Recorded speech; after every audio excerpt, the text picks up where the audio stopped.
നമ്മള് ആ language okay അല്ലേ? Is there an issue? Voice audible ആണല്ലോ അല്ലേ? സാറേ യെസ്. ഓക്കെ ആണ്. Okay okay okay. നമ്മൾ റിപ്പോർട്ട് റൈറ്റിംഗ് ആണ് ലാംഗ്വേജ് അക്രോസ് കരിക്കുലത്തിൽ. റിപ്പോർട്ട് റൈറ്റിംഗ്, ലാംഗ്വേജ് ആൻഡ് റൈറ്റിംഗിന്റെ റിപ്പോർട്ട് റൈറ്റിംഗ് ആണ് തൊട്ട് പറഞ്ഞത്, ഇന്നത്തെ സെഷനിൽ പറഞ്ഞത്. Then oral presentation, techniques for oral presentation. നമ്മൾ സെമിനാർ ആണെങ്കിലും അല്ലെങ്കിൽ പേപ്പർ പ്രസന്റേഷൻ, ഇതൊക്കെ ഒരു ഓറൽ പ്രസന്റേഷൻ ആണ്. ഇത് ശരിക്കും ഈ പറഞ്ഞ പോലെ വരേണ്ടത് സ്പീക്കിംഗ് എന്നുള്ള സെഷനിലാണെങ്കിലും നമുക്കിപ്പം കൊടുത്തിട്ടുള്ളത് oral presentation, language and writing എന്ന ഒരു ഏരിയയിലാണ്.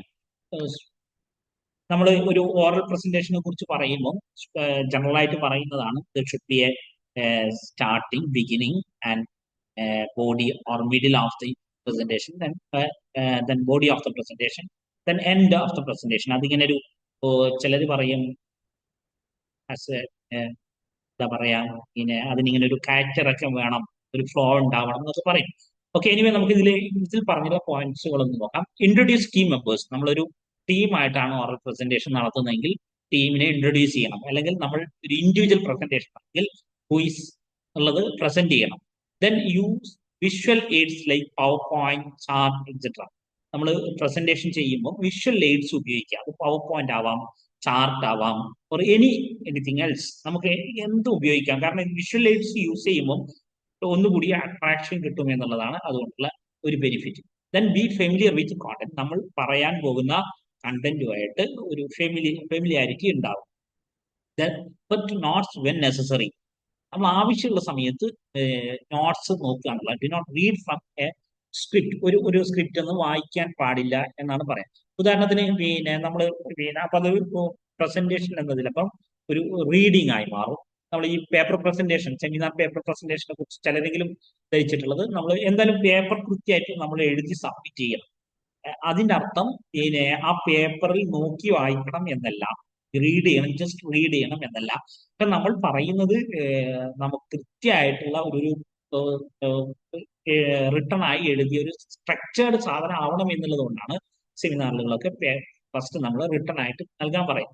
സോ അത് അട്രാക്റ്റീവ് ആക്കണമെങ്കിൽ നമ്മൾ അത് റെഫർ ചെയ്യണം. പക്ഷെ ജസ്റ്റ് റീഡിങ് മാത്രം പോരാ എന്ന് മനസ്സിലാക്കി. ഇപ്പം നിങ്ങൾ പ്രസന്റേഷൻ, ഗൂഗിൾ മീറ്റ് പ്രസന്റേഷൻ ചെയ്തവരാണെങ്കിൽ എന്തായാലും ചെയ്യണം നമ്മുടെ ഈ കോഴ്സിന്റെ ഇടയിൽ, അല്ലെങ്കിൽ സൂം പ്രസന്റേഷൻ ചെയ്യണം. അതിൽ ഗൂഗിൾ മീറ്റിലൊക്കെ നിങ്ങൾ പ്രസന്റ് ചെയ്യുമ്പോൾ നമ്മൾ മൊബൈൽ യൂസ് ചെയ്യുമ്പോൾ എനിക്ക് തോന്നുന്നത് നമ്മൾ ഷെയർ ചെയ്ത് കഴിഞ്ഞാൽ, നമ്മുടെ മെറ്റീരിയൽ ഷെയർ ചെയ്ത് കഴിഞ്ഞാൽ പിന്നെ നമുക്ക് നമ്മളെ വീഡിയോ അവിടെ ഓപ്പൺ ആയി കാണില്ല. ഷെയർ ചെയ്ത ആ ഒരു സ്ക്രീൻ മാത്രമേ കാണൂ. അതേസമയം നമ്മുടെ ഒരു സിസ്റ്റം വെച്ചാൽ ചെയ്യുന്നെങ്കിൽ whether it is laptop or computer, നമുക്ക് അവിടെ നമുക്ക് രണ്ട് ഒരു ഓപ്പൺ ആയി വരും. നമ്മുടെ ഷെയറിംഗ് സെക്ഷനും മറ്റൊന്നും നമ്മുടെ ഫേസും നമുക്ക് അവിടെ ഓപ്പൺ ആയി വരും. അപ്പൊ ഒന്നുകൂടി നമുക്ക് തന്നെ ഒരു ഫീലിംഗ് ഉണ്ടാവും, സംതിങ് എന്നുള്ള. Practice thoroughly beforehand. നന്നായിട്ട് പ്രാക്ടീസ് ചെയ്യണം. Involve the audience by asking questions ചോദിച്ചിട്ട് ഓഡിയൻസിനെ എന്ത് ചെയ്യണം, ഇൻവോൾവ് ചെയ്യിപ്പിക്കണം. ഇപ്പൊ ഇതിലും വേണമെങ്കിൽ നമുക്ക് ഇങ്ങനെയുള്ള ഓൺലൈൻ സെക്ഷനിൽ ചാറ്റ് ബോക്സിൽ ചില ക്വസ്റ്റ്യൻസ് ചോദിക്കാം, നിങ്ങളെ റെസ്പോണ്ട് ക്ഷണിക്കാം. അപ്പം അത്തരം ഒരു ടോപ്പിക് അല്ലാത്തത് കൊണ്ടും നമ്മുടെ ടൈം ലിമിറ്റ് ഉള്ളത് കൊണ്ടാണ് ഞാൻ അത്തരം, കാരണം അത് ടൈം കൺസ്യൂമിംഗ് ആണ്, ഒന്നുകൂടി ടൈം എടുക്കും. നമുക്ക് വളരെ കുറഞ്ഞ ടൈമേ ഉള്ളൂ. അതുകൊണ്ട് ഞാൻ അത്രയും ഇന്ററാക്ഷനിലേക്ക് പോകുന്നില്ല. Then divide the presentation two parts and let team members take turns. നമുക്ക് പ്രസന്റേഷൻ ടീം മെമ്പേഴ്സ് ആയിട്ടാണ് ചെയ്യുന്നതെങ്കിൽ അതൊരു പാർട്സ് ആയിട്ട് പ്രസന്റേഷനെ ഡിവൈഡ് ചെയ്യാം. അതിന്റെ ഇൻട്രൊഡക്ഷൻ പാർട്ട്, എന്നിട്ട് അത് ഓരോരുത്തർക്കും അവർക്ക് അനുവദിക്കാം. അപ്പൊ ഞാൻ ബി എഡ് ചെയ്തിരുന്നത് കേരള യൂണിവേഴ്സിറ്റിയിലായിരുന്നു. 1 ഇയർ ബി എഡ് ആണെങ്കിൽ 1 ഇയർ ബി എഡ്. ആ സമയത്ത് അവിടെ ഞങ്ങളുടെ ഫസ്റ്റ് ടീച്ചിങ് പ്രാക്ടീസ് അത് ഫസ്റ്റ് സെമ്മിൽ തന്നെ ഉണ്ടായിരുന്നു. ആദ്യത്തെ 2-3 ലെസൺ നമ്മൾ എടുത്തിരുന്നത് ടീം ടീച്ചിങ് ആയിട്ടായിരുന്നു. ടീം ടീച്ചിങ് ആയിട്ട് എടുക്കുമ്പം നമ്മൾ ഫുൾ ക്ലാസ് നമ്മൾ ചെയ്യേണ്ട ആവശ്യമില്ല. നമ്മളൊരു 2-3 പേർ, മിനിമം 2 പേർ എന്തായാലും ഉണ്ടായിരുന്നു. അപ്പം ഒരു ഇത്ര പോർഷൻ വരെ നമ്മൾ ലെസൺ പ്ലാൻ എഴുതിയിട്ട് 2 പേര് കൂടിയിട്ട് ലെസൺ പ്ലാൻ എഴുതും. എന്നിട്ട് 2 പേരും തീരുമാനിക്കും. ഇത്ര ആദ്യ പാർട്ട് ആദ്യം എടുക്കണം എന്ന് തീരുമാനിക്കും. അത് ശരിക്കും ഉണ്ടാക്കുന്ന കോൺഫിഡൻസ് വളരെ വലുതായിരിക്കും. കാരണം നമ്മൾ ഒരു പെട്ടെന്നൊരു ഒരു ആക്ച്വൽ ക്ലാസ് റൂമിലേക്ക് പോയി ഒരു 40 മിനിറ്റ് 50 മിനിറ്റ് 45 മിനിറ്റ് സ്വയം ഡീൽ ചെയ്യുമ്പോൾ ഉണ്ടാകുന്ന ഒരു പിന്നെ കുറച്ച് നമ്മുടെ ഒരു പ്രശ്നങ്ങൾ ഉണ്ടാവുമല്ലോ. ആ പ്രശ്നങ്ങൾ അവോയ്ഡ് ചെയ്യാൻ അല്ലെങ്കിൽ അത് മറികടക്കാനുള്ള വളരെ നല്ലൊരു സ്ട്രാറ്റജിയാണ്. Then signalling pause at each session and use phrase like this is end of this session, now my team member is going to present next. അങ്ങനെയൊക്കെ. അപ്പോൾ നമ്മൾ ഒരാൾ പിന്നെ പ്രസന്റ് ചെയ്ത് കഴിയുമ്പോൾ this is the end of this session എന്നുള്ള signal കൊടുക്കുക. Now my team member is going to present next session, use of past next, ഈ ടേംസ് ഒക്കെ ഉപയോഗിക്കുക പ്രസന്റേഷൻ. അപ്പോൾ ഒരു കണ്ടിന്യൂഷൻ ഫീൽ ചെയ്യും കുട്ടികൾക്ക്. ദെൻ അല്ലെങ്കിൽ ഓഡിയൻസിന് allocate time for discussion clarification. ഡിസ്കഷനും ക്ലാരിഫിക്കേഷനും ഉള്ള സമയം പ്രസന്റേഷനിൽ കൊടുക്കണം. അപ്പോൾ പിന്നെ ഇപ്പൊ ഇവിടെ ഞാനിപ്പോൾ നമ്മൾ മൾട്ടിപ്പിൾ മീഡിയംസ് ഉപയോഗിക്കുന്നത് കൊണ്ട് ഞാൻ ഈ സ്ലൈഡുകൾ നിങ്ങളെ ഗ്രൂപ്പിലിടും. Then you have to ask any clarification. Then simple ആയിട്ടുള്ള ടോപ്പിക്കാണ്, അത്ര വലിയ ക്ലാരിഫിക്കേഷൻ്റെ ആവശ്യമൊന്നുമില്ല. ഇത്രയാണ് ഓറൽ പ്രസന്റേഷന്റെ ടെക്നീക്സ് ആയിട്ട് പറയുന്നത്. ദെൻ വേറൊരു ടോപ്പിക്കാണ് ഇതിനകത്തുള്ള ക്വസ്റ്റ്യൻസ് ചോദിച്ചിട്ടുള്ള ടോപ്പിക്കാണ്. The next topic is useful website for all subject. Specific നമുക്ക് ഇന്നത്തെ കാലത്ത് അറിയാം websites and different types of apps എല്ലാ സബ്ജക്റ്റുകൾക്കും വേണ്ടി സ്പെസിഫിക് ആയിട്ടും ജനറൽ ആയിട്ടുള്ള കുറെ വെബ്സൈറ്റ്സുകൾ ആപ്സുകൾ ഓൺലൈൻ പ്ലാറ്റ്ഫോമുകൾ അവൈലബിൾ. ഹയർ സ്റ്റഡീസിലാണെങ്കിൽ MOOC massive open online platform ഉണ്ട്, കോഴ്സുകളുണ്ട്. ദെൻ സ്വയം അതിന്റെ തന്നെ പാർട്ടായിട്ടുള്ള സ്വയം ഗവൺമെന്റ് സെൻട്രൽ ഗവൺമെന്റ് സ്ട്രീമായിട്ട് നടത്തുന്ന കാര്യങ്ങളാണ്. അങ്ങനെ കുറെ കോഴ്സുറ ഇന്റർനാഷണലി യൂണിവേഴ്സിറ്റികൾ അവൈലബിൾ ആയിട്ട് പ്ലാറ്റ്ഫോമുകളുണ്ട്. അങ്ങനെ കുറെ അധികം ഓരോ സെക്ഷനും സമഗ്ര ഉണ്ട്, HSS ലൈവ് ഉണ്ട്. അങ്ങനെ ഓരോരോ കാര്യങ്ങൾക്കും അവരുടേതായിട്ടുള്ള useful website or app system or അങ്ങനെയുള്ള ഓൺലൈൻ പ്ലാറ്റ്ഫോമുകൾ സോഴ്സുകൾ ഓപ്പൺ സോഴ്സുകൾ ഉണ്ട്. അപ്പോൾ ഇതിൽ ഒന്ന് ജനറൽ ആയിട്ടുള്ള ഒന്ന് പറയാനുള്ളത് it's a very easy to use question answer platform where people ask answer edit and suggest a wide variety of topics. നിങ്ങളിപ്പോൾ എന്തെങ്കിലും ഒരു ക്വസ്റ്റ്യൻ ഗൂഗിളിൽ അടിച്ചു വിച്ച് ഈസ് കറക്റ്റ് എന്നൊക്കെ ചോദിച്ചിട്ട് ഒരു ഡൗട്ട് നിങ്ങൾക്ക് വന്ന് ജെന്യൂൻ ആയിട്ടുള്ള ഒരു ഡൗട്ട് നിങ്ങൾ ഗൂഗിളിൽ ചോദിച്ചാൽ ഫസ്റ്റ് വരിക പലരും എഴുതിയിട്ടുള്ള ആൻസേഴ്സ് ആണ്. അത് നിങ്ങൾ ശ്രദ്ധിച്ചാൽ മനസ്സിലാവും. ഇത് ക്വാറ എന്ന് പറയുന്ന ഒരു പ്ലാറ്റ്ഫോമാണ്. അവിടെ നിങ്ങൾക്ക് നിങ്ങളെ ക്വസ്റ്റ്യൻസ് നിങ്ങളെ ആൻസേഴ്സ് നിങ്ങൾക്ക് കൊടുക്കാം. നിങ്ങൾക്ക് ആരെങ്കിലും പറഞ്ഞതിന് പിന്നെ അതിനെ കറക്റ്റ് ചെയ്യാം. അങ്ങനെയുള്ള ഒരു ഇന്ററാക്റ്റീവ് ആയിട്ടുള്ള പ്ലാറ്റ്ഫോമാണ് അത്. നിങ്ങൾ പിന്നെ നമ്മളെല്ലാവരും ഒരു തവണയെങ്കിലും അതിന് എന്തെങ്കിലുമൊക്കെ ഗ്രൂപ്പ് കയറുമ്പോൾ അതിലേക്ക് പോയിട്ടുണ്ടാവും. Then edX it's an open online learning platform founded by Harvard and MIT 2012. 2000 Harvard and MIT അവർ ഈ രണ്ട് പ്രസ്റ്റീജിയസ് ആയിട്ടുള്ള യൂണിവേഴ്സിറ്റീസ് ചേർന്ന് ഉണ്ടാക്കിയിട്ടുള്ള ഒരു ലേണിംഗ് പ്ലാറ്റ്ഫോമാണ് ടെക്സ് എന്ന് പറയുന്ന platform. Then Khan academy.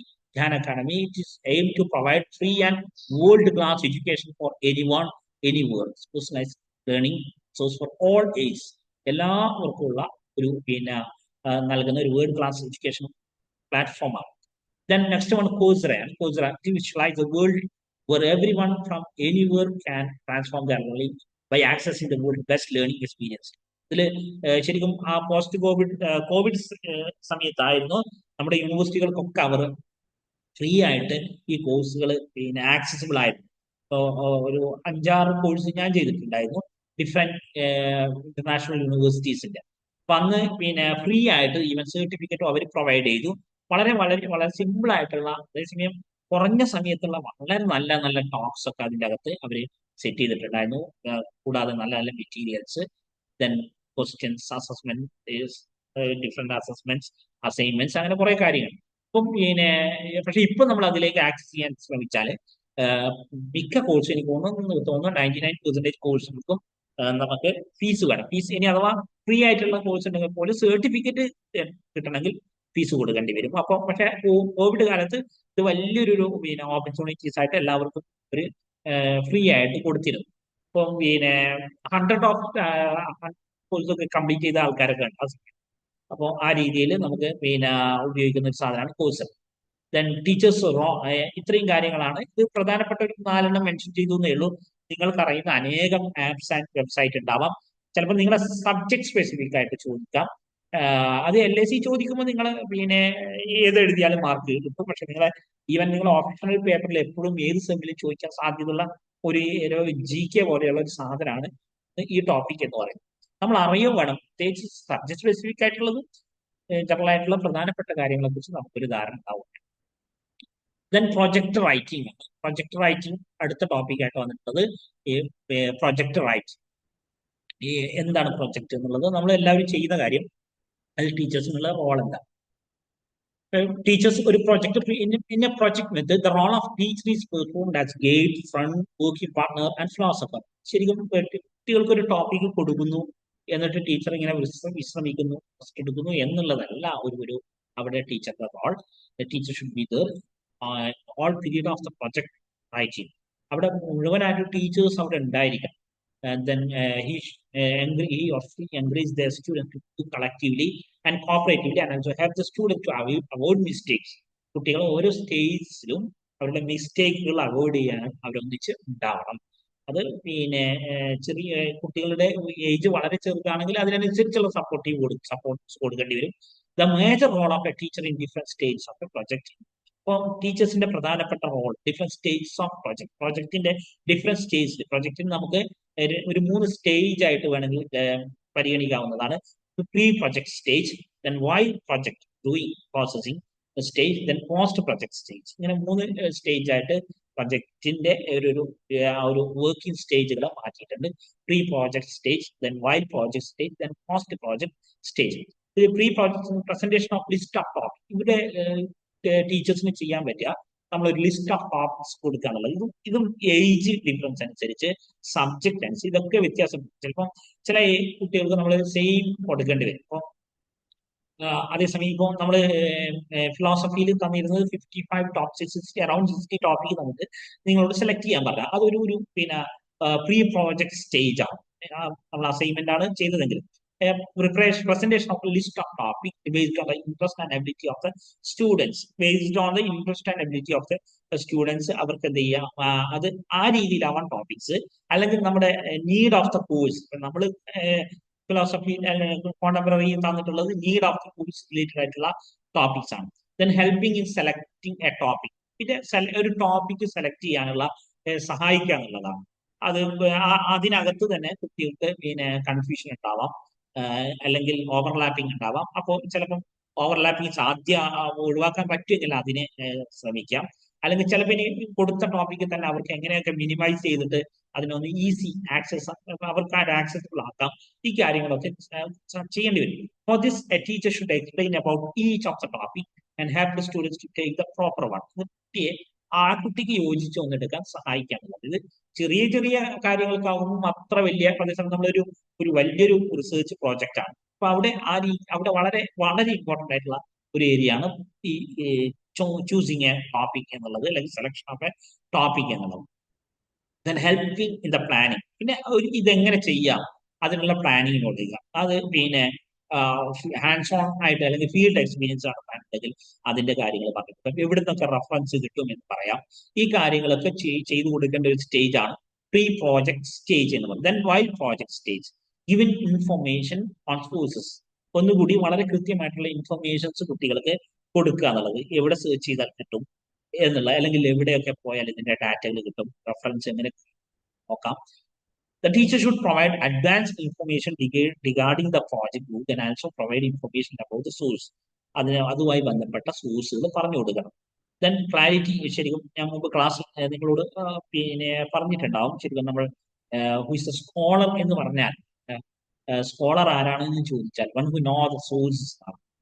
Scholar എന്ന് പറഞ്ഞാൽ സോഴ്സ് അറിയുന്ന ആൾ എന്നുള്ളതാണ് അതിന്റെ ഏറ്റവും പുതിയ മീനിങ്, ഏറ്റവും മോഡേൺ ആയിട്ടുള്ള. അല്ലാതെ എല്ലാം അറിയുന്ന ആളുക എന്നുള്ളത് അതിന്റെ ഒരു എക്സാക്ട് സോഴ്സ് ഏതാണ്, ഒതന്റിക് സോഴ്സ് ഏതാണ് ഫേക്ക് സോഴ്സ്. ഈ സാധനങ്ങൾ ഒരാൾക്ക് തിരിച്ചറിയാൻ പറ്റുക, അല്ലെങ്കിൽ ഒരു കാര്യം ചോദിച്ചാൽ ഈ സ്ഥലത്തുണ്ടാവും എന്ന് പറയാൻ പറ്റുക എന്നുള്ളത് തന്നെയാണ് സ്കോളറിന്റെ ഏറ്റവും വലിയ ഒരു കഴിവ്. Then clarify doubts. സെക്കൻഡ് ഈ ഒരു സ്റ്റേജിൽ തന്നെ വരുന്നതാണ് ക്ലാരിഫൈ ഡൗട്ട്സ് എന്നുള്ളത്. അവരുടെ ഡൗട്ടുകൾ ഓരോ ചെയ്യുമ്പോഴും ഉണ്ടാകുന്ന ഡൗട്ടുകൾ ക്ലാരിഫൈ ചെയ്ത് കൊടുക്കുക. Teacher should B capable of clarifying the doubts of the students on times. അതിനുള്ള ഒരു കാപ്പബിലിറ്റി ടീച്ചേഴ്സിന് ഉണ്ടാവണം. then helping writing the writing the report ആ സമയം ചെയ്യുന്നുണ്ടാവും. അപ്പൊ ആ റിപ്പോർട്ട് റൈറ്റിംഗിൽ ആവശ്യമായ സഹായങ്ങൾ ചെയ്തു എഡിറ്റ് ആവശ്യമായ കറക്ഷൻസ് എഡിറ്റ് വർക്ക്സ് ഇതൊക്കെ ചെയ്തു കൊടുക്കുക. Then അത് അതിന്റെ പ്രൂഫ് റീഡിങ് നടത്തി കൊടുക്കുക. അത്തരം കാര്യങ്ങളൊക്കെ സജഷൻസ്. കാരണം ചിലപ്പോൾ പിന്നെ വലിയ വലിയ പ്രൊജക്റ്റ് ആണെങ്കിൽ ചില സമയത്ത് ഒരു പിന്നെ വാട്ട് ഇസ് നെക്സ്റ്റ് എന്നുള്ള ഒരു സാധനമൊക്കെ വന്നു പോകും. അവിടെ ആ സമയത്താണ് ശരിക്കുള്ള ഒരു ഗൈഡ് എന്നുള്ള ഒരാളുടെ സഹായം വേണ്ടി വരും. Then post project stage, valuing the പ്രോജക്റ്റിനെ വാല്യൂ ചെയ്യാൻ teachers role at this stage of the project is to provide students with the necessary standards of evaluation and to gave them use of these standards. അപ്പൊ ശരിക്കും കുട്ടികൾക്ക് ആദ്യം നമ്മൾ പറഞ്ഞെടുക്കണം എന്തൊക്കെയാണ് standard of evaluation എന്നുള്ളതും, എന്നിട്ട് അവർ ആ സ്റ്റാൻഡേർഡ്സ് ഒക്കെ യൂസ് ചെയ്യാൻ പറയാം. ഉദാഹരണത്തിന് ഇനിയിപ്പോൾ നമുക്കിപ്പോൾ ഉദാഹരണം നമ്മൾ LMS ഉണ്ട്. LMS നിങ്ങൾ ജോയിൻ ചെയ്തിട്ടില്ല, ജോയിൻ ചെയ്യിപ്പിക്കും. ജോയിൻ ചെയ്തിട്ടില്ല എന്ന് എനിക്ക് തോന്നുന്നു. LMS എല്ലാവരും ജോയിൻ ചെയ്യിപ്പിച്ച LMSലുള്ള ഒരു പ്ലാറ്റ്ഫോമാണ് ലേണിംഗ് മാനേജ്മെന്റ് സിസ്റ്റത്തിൽ നമ്മുടെ ഒരു പ്രോജക്റ്റ് അല്ലെങ്കിൽ അസൈൻമെന്റ് നിങ്ങൾക്ക് തന്നെ പിന്നെ വാല്യൂ ചെയ്യാൻ പറ്റുന്നുള്ളത് ഗ്രൂപ്പായിട്ട്. അപ്പൊ അവിടെ ഒരു സ്റ്റാൻഡേർഡ് ഓഫ് വാല്യുവേഷൻ അവിടെ കൊടുക്കും. ഈ രീതിയിൽ അത് നമുക്ക് ചെയ്യാം. Providing immediate feedback, immediate feedback provide ചെയ്യുക. This will encourage the students to do more and better next time. Immediate ആയിട്ടുള്ള ഫീഡ്ബാക്ക് കുട്ടികൾക്ക് കൊടുക്കുക. അത് അവർക്ക് ഒന്ന് നെക്സ്റ്റ് ടൈം ബെറ്റർ ആക്കാനുള്ള സഹായിക്കും. Then providing suggestions for future പ്രോജക്റ്റിന് അവർക്ക് സജഷൻസ് കൊടുക്കുക. എന്തൊക്കെയാണ് ഇനി ശ്രദ്ധിക്കേണ്ട കാര്യങ്ങൾ, അതിന്റെ പിന്നെ സ്ട്രക്ചറിലോ അല്ലെങ്കിൽ സ്റ്റൈൽ ഓഫ് പ്രസന്റേഷനിലോ റിപ്പോർട്ട് റൈറ്റിംഗിലോ ഒക്കെയുള്ള കറക്ഷൻസ് ഉണ്ടെങ്കിൽ സജഷൻസ് ഒക്കെ ഉണ്ടെങ്കിൽ അതൊക്കെ പറഞ്ഞു കൊടുക്കുക. ഇത്രയും കാര്യങ്ങളാണ് പ്രൊജക്ട് റൈറ്റുമായി ബന്ധപ്പെട്ട് ചെയ്യാനുള്ള കാര്യങ്ങൾ. അപ്പോൾ ആ ടോപ്പിക്ക് അവിടെ കഴിഞ്ഞു. ഇനി നമുക്ക് ഈ ഒരു സെക്ഷനിൽ വരുന്ന the next topic is the types of narrative writing എന്നുള്ളതാണ്. ടൈപ്സ് ഓഫ് നരേറ്റീവ് റൈറ്റിംഗ് എന്നുള്ളതാണ് അടുത്ത. നമ്മൾ എക്സ്പോസിറ്ററി റൈറ്റിംഗിന്റെ ടൈപ്സ് പറഞ്ഞു എന്നാണ് ഞാൻ കരുതുന്നത്. ഡിഫറെന്റ് ടൈപ്സ് ഓഫ് റൈറ്റിംഗ് പറഞ്ഞിരുന്നു. അതിലുള്ള പ്രധാനപ്പെട്ട ഒരു ടൈപ്പാണ് നരേറ്റീവ് റൈറ്റിംഗ്. ഇത് എക്സാമിന് ചോദിച്ചിട്ടുള്ളതാണ്. ഇത് ക്ലാസ്സിൽ ഡിസ്കസ് ചെയ്തില്ല എന്നുള്ളതാണ് എൻ്റെ വിശ്വാസം. So just move on two types of narrative writing. Narrative writing എന്താണെന്ന് നമ്മൾ പറഞ്ഞത്. It's type of writing where writer describe a series of events describing different characters, places, events, the dialogues. അത് it is a way of story telling എന്ന് നമ്മൾ പറയും. Novel, poetry ഇതൊക്കെ ഉള്ളത് narrative writing ആണ്. പിന്നെ ഡിഫറെന്റ് ടൈപ്സ് ഓഫ് നരേഷൻ ഉണ്ടാവും. First person, second person, third person. നിങ്ങൾ ചെറിയ ക്ലാസ്സുകളിലൊക്കെ ഒരു സ്റ്റോറി ഫസ്റ്റ് പേഴ്സൺ നരേഷനിലേക്ക് കൺവേർട്ട് ചെയ്യാന്നൊക്കെ ഉള്ള വർക്കൊക്കെ നിങ്ങൾ ചെയ്തിട്ടുണ്ടാവും. പിന്നെ ഫസ്റ്റ് പേഴ്സൺ എന്ന് പറഞ്ഞാൽ നമുക്കറിയാം ഐ അല്ലെങ്കിൽ വി എന്നുള്ള എന്നുള്ളത് ഒരു പ്രൊനൗൺസ് ഒക്കെ വെച്ച് ചെയ്യുമ്പോൾ ഫസ്റ്റ് പേഴ്സൺ എന്ന് പറയാം. ദെൻ സെക്കൻഡ് പേഴ്സൺ ആണ് യു എന്നുള്ളത്. തേർഡ് പേഴ്സൺ ആകുമ്പോൾ he, she or the name of character ഒക്കെ വെച്ച് ചെയ്യുമ്പോൾ ഇങ്ങനെയുള്ള different types of narrative writing സ്റ്റൈലൊക്കെ നിങ്ങൾ ചെറിയ ക്ലാസ്സിലൊക്കെ പഠിച്ചിട്ടുണ്ടാവും. അപ്പം നരേറ്റീവ് ടൈപ്സ് എന്ന് പറഞ്ഞാൽ just describes a series of event പഠിച്ച് ഡയലോഗ്സ് ഉണ്ടാവും, സ്റ്റോറിയാണ് ഇവര്. ടൈപ്സ് ഓഫ് നരേറ്റീവ് റൈറ്റിംഗ് പറഞ്ഞാൽ ഐ തിങ്ക് ഇത് ഡിസ്കസ് ഇൻ അവർ ക്ലാസ്. ക്ലാസ്സിൽ ഡിസ്കസ് ചെയ്തിട്ടുണ്ടോ? ഇല്ലാന്ന് വിശ്വസിക്കുന്നു. അതുകൊണ്ടാണ് ഞാൻ ഇതിൽ മൂവ് ചെയ്തത്. ഇല്ലല്ലോ അല്ലേ? Types of narrative writing discuss ചെയ്തിരുന്നോ ക്ലാസ്സിൽ?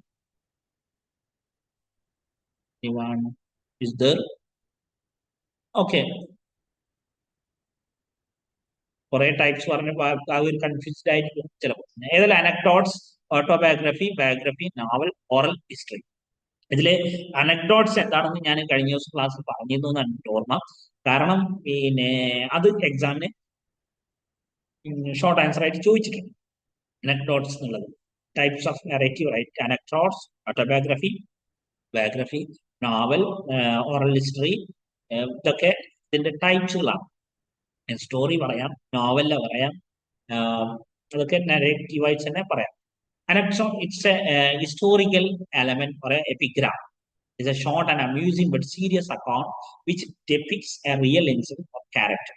It's a Greek word which means unpublished or not given out. Anecdote എന്ന് പറഞ്ഞാൽ short and amusing but serious account which depicts a real incident or character. അപ്പോൾ എന്താണ് anecdotes? ചിലപ്പോൾ എക്സാമിന് short answer ആയിട്ട് ചോദിക്കാം. അപ്പം ഈ ഒരു സെന്റൻസ് എഴുതിയാൽ മതി. It's a short and amusing but serious account which depicts a real incident or character എന്നുള്ളതാണ് അതിന്റെ ഒരു സിമ്പിൾ ആയിട്ടുള്ള ആൻസർ. ഓട്ടോബയോഗ്രഫി നമുക്കറിയാം, written account of the life of a person written by him. Autobiography is mainly based on the writer's memory, so it is said to be a memoir form. അതൊരു memory base ചെയ്തുകൊണ്ടാണ് പലപ്പോഴും autobiography ഉണ്ടാവുക. അപ്പോൾ അയാൾ തന്നെ അയാളുടെ it's own account of life, written account of the life of person written by his, അവൻ തന്നെ എഴുതിയ ഒരു സാധനമാണ്, അത് അയാൾ തന്നെ എഴുതുന്നതാണ് ഓട്ടോബയോഗ്രഫി എന്ന് പറയുന്നത്. According to some socialists and psychologists, an autobiography is the ability to recreate the history of the author. The works are naturally subjective. Autobiography subjective ആകും എന്നുള്ള വിഷയത്തിൽ തർക്കമൊന്നുമില്ലതാ. പ്രൊജക്റ്റ് മെത്തേഡ് ആണോ സ്ലൈഡ് കാണുന്നത്? ഓക്കെ ഓക്കെ ഓക്കെ അങ്ങനെ okay okay okay ഞാനത് മാറ്റാൻ വിട്ടുപോയിരുന്നു, sorry, share ചെയ്യാൻ പറ്റും.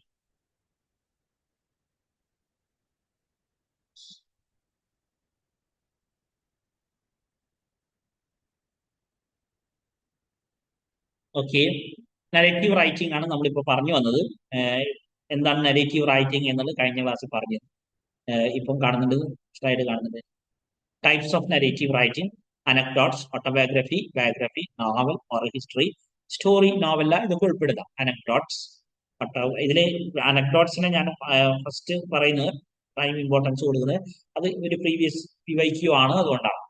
ദെൻ ഇതെന്താന്ന് പറഞ്ഞു, short and amusing but serious account which depicts a real incident or character.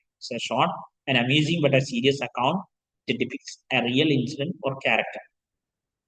Autobiography എന്ന് പറയുന്നത് സബ്ജക്റ്റീവ് ആയിട്ടുള്ള സ്വയം എഴുതുന്ന ഒരു written account of the life of a person written by his or him, സ്വയം എഴുതുന്ന ഒരു സാധനം. Memoir form, memoir. ഇപ്പം അങ്ങനെ ചോദിച്ചു, വാട്ട് ഈസ് മെമ്മർ എന്ന് ചോദിച്ചാൽ നമുക്ക് it's an autobiography, simply it's an autobiography എന്ന് നമ്മൾ മനസ്സിലാക്കാം. Autobiography it's A memoir form ആണ്. അപ്പോ പിന്നെ autobiography recreate the history of the author എന്നുള്ളതാണ് അതിൽ നടക്കുന്നത്. Then biography, it's works are usually non-fiction, but fiction can also be used to portray a person's life. സാധാരണഗതിയിൽ ബയോഗ്രഫി എന്ന് പറഞ്ഞാൽ നമുക്കറിയാം ഒരു പിന്നെ ഡിഫറൻസ് എന്നുള്ളത് someone else, written account of the life of a person by someone else or a third person, അതാണ് biography എന്ന് പറയുന്നത്. ഇത് സാധാരണ നോൺ ഫിക്ഷൻ ആയിട്ടാണ് ബയോഗ്രഫി ഉണ്ടാവുക. അതേസമയം ചിലരെങ്കിലും ഫിക്ഷൻ ആയിട്ട് അവരുടെ ബയോഗ്രഫി എഴുതാറുണ്ട്. ഈവൻ ഓട്ടോബയോഗ്രഫി ഒക്കെ അങ്ങനെ എന്താ പറയാ, സ്ട്രീം ഓഫ് കോൺഷ്യസ്നസ് ആ ഒരു ടൈപ്പ് ഒക്കെ ആയിട്ട് ഫിക്ഷണലി ആയിട്ട് എഴുതാറുണ്ട്. ഇപ്പൊ നമ്മളുടെ അരുന്ധതി റോയുടെ God of Small Things, it's a type of autobiographic work എന്ന് പറയാറുണ്ട്. അങ്ങനെ പിന്നെ പലരുടെയും ഇങ്ങനെയുള്ള സാധനങ്ങൾ, ചില അവരുടെ കഥകൾ അല്ലെങ്കിൽ കവിതകൾ, അതൊക്കെ ഒരു ഓട്ടോബയോഗ്രഫിക് സാധനമാണെന്ന് പറയാറുണ്ട്. കാരണം അത് നോർമലി അല്ലെങ്കിൽ സാധാരണഗതിയിൽ യൂഷ്വലി നോൺ ഫിക്ഷൻ ആയിട്ടാണ് ബയോഗ്രഫി വരിക. ഡിഫറെന്റ് ആയിട്ട് അതിനെയും ഒന്നുകൂടി ഇപ്പോ പിന്നെ ചിദംബര സ്മരണകൾ, ബാലകൃഷ്ണൻ ചുള്ളിക്കാടിന്റെ, അദ്ദേഹത്തിന്റെ അത് ഒരു ഫിക്ഷണൽ ഓട്ടോബയോഗ്രഫി ആണെന്ന് പറയാറുണ്ട്. Then one in depth form of biological coverage called legacy writing. Depth form ആകുമ്പോൾ അതൊരു ലെഗസി റൈറ്റിംഗ് ആയിട്ട് മാറും. ഓക്കെ, നോവൽ എന്ന് പറയുന്നത് ഇറ്റ്സ് എ ലോങ് നരേറ്റീവ് ആണ്. It's a long narrative which describes fictional characters and events, usually in the form of a subsequential story. Novel എന്ന് പറയുന്നത് long ആയിട്ടുള്ള ഒരു നരേറ്റീവ്. നമുക്കറിയാം, നമ്മൾ കുറെ അധികം പേജ്, സാധാരണ ഒരു സ്റ്റോറി എന്നർത്ഥം കുറെ അധികം പേജുകൾ ഉണ്ടാകും. ഒരു പിന്നെ സീരീസ് ആയിരിക്കും. ദെൻ ഈവൻ ഒരാളുടെ ലൈഫ് സ്പാൻ മുഴുവനും അതിൻ്റെ അകത്ത് വരാം, അത്രയും ഒരു ഡ്യൂറേഷൻ അതിനകത്ത് ഉണ്ടാവും. ഈ രീതിയിൽ ഫിക്ഷണൽ ക്യാരക്ടേഴ്സിനെ വെച്ചിട്ട് തന്നെ ലോങ് ആയിട്ടുള്ള നരേഷൻ ആണ് നോവൽ എന്ന് പറയുന്നത്. ഡിഫറെന്റ് ടൈപ്സ് ഓഫ് നോവലുകൾ പരീക്ഷിച്ചത് ഹിസ്റ്റോറിക്കൽ നോവൽ വരെ ഈവൻ പിന്നെ അതിനകത്തുണ്ട്. കുറേ അധികം നമുക്ക് പിന്നെ ടൈപ്സ് ഓഫ് നോവലിനെ കാണാൻ പറ്റും. നമ്മളൊക്കെ വായിച്ചിട്ടുള്ളതാണ്. ഡിറ്റക്റ്റീവ് നോവൽ ഉണ്ട്, നേരത്തെ ഞാൻ പറഞ്ഞ സ്ട്രീം ഓഫ് കോൺഷ്യസ്നസ് രീതിയിൽ എഴുതിയ നോവൽസ് ഉണ്ട്, പ്ലേസ് ബേസ് ചെയ്തിട്ടുള്ള, ലൊക്കാലിറ്റി ബേസ് ചെയ്തിട്ടുള്ള നോവലുണ്ട്. ദെൻ നമ്മുടെ കഴിഞ്ഞ ദിവസം ഇവിടെ ലിറ്റററി ക്ലബ് ചെയ്യാൻ വന്നിരുന്ന ഉദ്ഘാടനം ചെയ്യാൻ വന്ന മനീഷ് എഴുതിയത് ഒരു പിന്നെ ലോക്കൽ ബേസ്ഡ് ആയിട്ടുള്ള അല്ലെങ്കിൽ ഒരു ലോക്കൽ ഹിസ്റ്ററി ബേസ് ചെയ്തിട്ടുള്ള ഒരു നോവലാണ്. അപ്പൊ അങ്ങനെ അങ്ങനെ ഡിഫറെന്റ് ടൈപ്സ് ഓഫ് നോവൽ ഉണ്ട്. ഇതൊരു ലോങ് നെറേറ്റീവ് ആണ്. Novels can it usually describes intimate human experience. Novels can depict the social, political, and personal realities of place and period with the clarity and detail not found in works of history. അങ്ങനെ ഒരു കാലത്ത് നോവലിനേക്കാൾ പഴയ കാലത്ത് ഡ്രാമാസിനായിരുന്നു റീഡിങ്ങും അതേപോലെ തന്നെ വിഷ്വലും ആയിട്ടുള്ള ഒരു സ്വീകാര്യത. അതൊന്നും പിന്നീട് നോവലിലേക്ക് മാറി. ഈ ഡ്രാമ എന്നുള്ള ഒരു പിന്നെ ഫിലിംസ് ഒക്കെ അങ്ങനെ ഒരു കടന്നു വരലോടുകൂടി തിയേറ്റർ എന്നുള്ള ഡ്രാമയുടെ ഒരു കാലം തന്നെ പിന്നെ കഴിഞ്ഞു എന്ന് വേണമെങ്കിൽ പറയാം. Then novels can depict the social, political, and personal realities of place and period with clarity and detail not found in works of history. അപ്പൊ ചിലപ്പോൾ വളരെ പിന്നെ ഡീറ്റെയിൽഡ് ആയിട്ടുള്ള socio political and personal realities ഒക്കെ ഒരു സ്ഥലത്തിന്റെ കാണാൻ പറ്റും. ഈ ഒരു പിന്നെ അത് ചിലപ്പോൾ ഹിസ്റ്ററി ബുക്കിൽ കാണാൻ പറ്റില്ല. ഇപ്പൊ മയ്യഴിപ്പുഴയുടെ തീരങ്ങളിൽ വായിച്ചാൽ നമുക്ക് എന്താണ് അന്ന് ഫ്രഞ്ച് ഭരണത്തിന്റെ ഒരു ചിത്രം ശരിക്കും നമുക്ക് എപ്പോഴും ഒരു ഹിസ്റ്ററി ബുക്ക് വായിക്കുമ്പോൾ കിട്ടാത്ത ഒരു ഫീലിങ്ങും ആ മെമ്മറിയിലും ആ കാര്യം കിടക്കും. ഇനി ഇപ്പം തന്നെ പുഴപ്പാട്ട് വായിക്കുമ്പോൾ കേരളത്തിന്റെ ഈ പിന്നെ കാസ്റ്റ് സിസ്റ്റവുമായി ബന്ധപ്പെട്ടുള്ള നമ്മുടെ നാട്ടിലുണ്ടായിരുന്ന അതിന്റെ ഒരു ചിത്രം നമുക്ക് ശരിക്കും പിക്ചറൈസ് ചെയ്യാൻ കഴിയും. പിന്നെ അങ്ങനെ ഇനി തസ്ലീമ നസ്രിൻ ലജ്ജ വായിക്കുമ്പോൾ ഒരു പിക്ചറൈസേഷൻ നമുക്ക് കിട്ടും. ഇങ്ങനെ ഈ ഒരു നോവലിന്റെ ഒരു ഗുണം പിക്ചറൈസേഷൻ വളരെ പൊളിറ്റിക്കൽ ആൻഡ് പേഴ്സണൽ റിയാലിറ്റീസ് ഒക്കെ സോഷ്യോ പൊളിറ്റിക്കൽ റിയാലിറ്റീസ് ഒക്കെ ചിലപ്പോൾ റിയാലിറ്റീസ് എന്ന് പറയുന്നത് ഈ കുറെയൊക്കെ പിന്നെ ഇയാളുടെ ഫിക്ഷൻ കൂടിയാണല്ലോ. അപ്പൊ പൂർണ്ണമായിട്ടും അതാണ് റിയാലിറ്റി എന്ന് നമ്മൾ വിശ്വസിക്കാനും പാടില്ല. ആ രീതിയിൽ അത് നമുക്ക് വായിക്കാൻ കിട്ടും അതിൻ്റെ അകത്ത്. Oral history is oral history is A collection and study of historical information about individuals, families, important events or everyday life using audio tapes, video tapes or transcription of planned interviews. Oral history എന്ന് പറയുന്ന സംഭവം ഇതും നമ്മുടെ local history ഒക്കെ ചെയ്യാൻ വേണ്ടിയിട്ട് ചെയ്യുന്ന ഒരു മെത്തഡാണ്. ഇപ്പം പിന്നെ നമ്മുടെ കഴിഞ്ഞ ദിവസം ഇവിടെ നിങ്ങളോട് പിന്നെ ഇന്ററാക്ട് ചെയ്ത മൊയ്തീൻ മാഷ് അദ്ദേഹം ചെയ്തിരുന്ന ഒരു വർക്കുണ്ട്. നമ്മുടെ ലൊക്കാലിറ്റിയിലുള്ള കുറേയധികം ചില പ്രത്യേക ഏരിയയിൽ വ്യക്തിമുദ്ര പതിപ്പിച്ച പ്രായം ചെന്ന ആൾക്കാരെടുത്ത് പോയിട്ട് അവരുടെ ഒരു ഇൻഡിവിജ്വൽ ഹിസ്റ്ററി, ശരിക്കും അവരുടെ ഇൻഡിവിജ്വൽ ആ വ്യക്തികളുടെ ഹിസ്റ്ററി എന്ന് പറയുന്നത് ആ കാലത്തെയും കൂടി ചരിത്രം അല്ലെങ്കിൽ ആ പ്രദേശത്തിന്റെയും കൂടി ചരിത്രമായി മാറും. അങ്ങനെ അദ്ദേഹത്തിന് ആ ഒരു വർക്കിന് ഒരു കുറെ പേരെ ശരിക്കും UP സ്കൂളിലെ കുട്ടികളെ വെച്ചിട്ടാണ് ഈ ഇന്റർവ്യൂ ഒക്കെ കണ്ടക്ട് ചെയ്യുന്നത്. എന്നിട്ടാണ് ഈ വർക്ക് കംപ്ലീറ്റ് ചെയ്യുന്നത്. അദ്ദേഹം ലീഡ് ചെയ്യുന്നു. അങ്ങനെ അപ്പൊ അതിൻ്റെ അകത്ത് പിന്നെ ഉണ്ടാകുന്ന ഒരു നരേഷൻ എന്ന് പറയുന്നത് അത് പിന്നെ narrative type, it is A type of narrative writing ആണ്. അവർ ഓറൽ ആയിട്ട് കേട്ട കാര്യങ്ങൾ അവർ എഴുതി തയ്യാറാക്കുന്നു എന്ന്. ഇത്രയും കാര്യങ്ങളാണ് പ്രധാനമായിട്ട് നരേറ്റീവ് റൈറ്റിംഗ്സിൽ വരുന്നത്. പ്രധാന ടൈപ്സ് എന്ന് പറയുന്നത് നരേറ്റീവ് റൈറ്റിംഗ് എന്ന് പറഞ്ഞാൽ types of writing. Writer describes a series of events by describing different characters, place, events with the dialogues. The narration ഇതിന്റെ ടൈപ്സ് എന്ന് പറയുന്നത് anecdotes, autobiography, biography, novel, oral history. ഇത്രയാണ് ഇതിന്റെ പ്രധാനമായിട്ട് കൊടുത്തത്. നോവല്ല എന്ന് പറഞ്ഞാൽ സ്മോൾ നോവലാണ് നമ്മൾ നോവല എന്ന് പറയാറുള്ളത്. ദെൻ ഓറൽ സ്റ്റോറി ഇതിന്റെ അകത്ത് ഉൾപ്പെടുത്താവുന്നതാണ്. ദെൻ അനക്ഡോട്ട്സ്, അതായത് നമ്മൾ പറയുന്ന ഈ ഫോം അല്ലാത്ത എല്ലാ പിന്നെ ഫിക്ഷൻ സാധനങ്ങളെയും നമുക്ക് ഒരു വക ഫിക്ഷൻ സാധനങ്ങൾ നരേറ്റീവ്സിലേക്ക് കൊണ്ടുവരാം. അനക്ഡോട്ട്സ് എന്താന്ന് പറഞ്ഞു, short and amusing but serious account which depicts a real incident. Biography, novel, oral history. ഇത്രയും ടൈപ്സ് ആണ് പറഞ്ഞിട്ടുള്ളത്. വിത്തിൻ 1 minute നമ്മുടെ ഈ സെഷന്റെ ടൈമും കഴിയും. അപ്പം 5th യൂണിറ്റ് ഏകദേശം അതിലെ സിലബസിൽ പറഞ്ഞിട്ടുള്ള പ്രധാനപ്പെട്ട കാര്യങ്ങൾ അതിൻ്റെ അകത്ത് വന്നിട്ടുള്ള പ്രധാനപ്പെട്ട കാര്യങ്ങൾ ഡിസ്കസ് ചെയ്തു.